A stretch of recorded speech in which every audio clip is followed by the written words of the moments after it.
జగన్ గుర్లకు వస్తా ఉన్నాడు అనేసరికి మళ్ళీ టాపిక్ డైవర్ట్ చేసి ఏమంటారు, ఈసారి మా చెల్లెలి ఫోటో పెడతారు, మా అమ్మ ఫోటో పెడతారు, నా ఫోటో పెడతారు. అయ్యా చంద్రబాబు, అయ్యా రాధాకృష్ణ, ఆంధ్రజ్యోతి, అయ్యా ఈనాడు, రామోజీరావు, అయ్యా టీవీ5,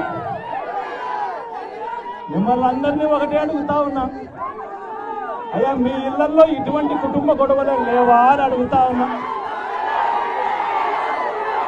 అయ్యా ఇవన్నీ గర్కి కహానీలు, ఇవన్నీ ప్రతి ఇంట్లో ఉన్న విషయాలే. వీటిని నీ స్వార్థం కోసం వీటిని పెద్దవి చేసి చూపించడం, వీటిలో నిజాలు లేకపోయినా నిజాలను ఇంకారంత ఎక్కువగా వక్రీకరించి చూపించడం, ఇవన్నీ మానుకొని ప్రజల మీద ధ్యాస పెట్టండి అయ్యా. ప్రజలకు జరుగుతూ ఉన్న అన్యాయాల మీద ధ్యాస పెట్టండి అయ్యా. ప్రజలకు జరుగుతూ ఉన్న కష్టాలలో పాలు పంచుకోండి అయ్యా చంద్రబాబు అని ఈరోజు చంద్రబాబుని అడుగుతా ఉన్నాను. ఈ మీడియా ముసుగులు చంద్రబాబు మోస్తా ఉన్న ఈ ఈనాడు, ఈ ఆంధ్రజ్యోతి, ఈ టీవీ5, ఈ దత్తపుత్రులను కూడా అడుగుతా ఉన్నాను, వీటి మీద ధ్యాస పెట్టండి అని చెప్పి.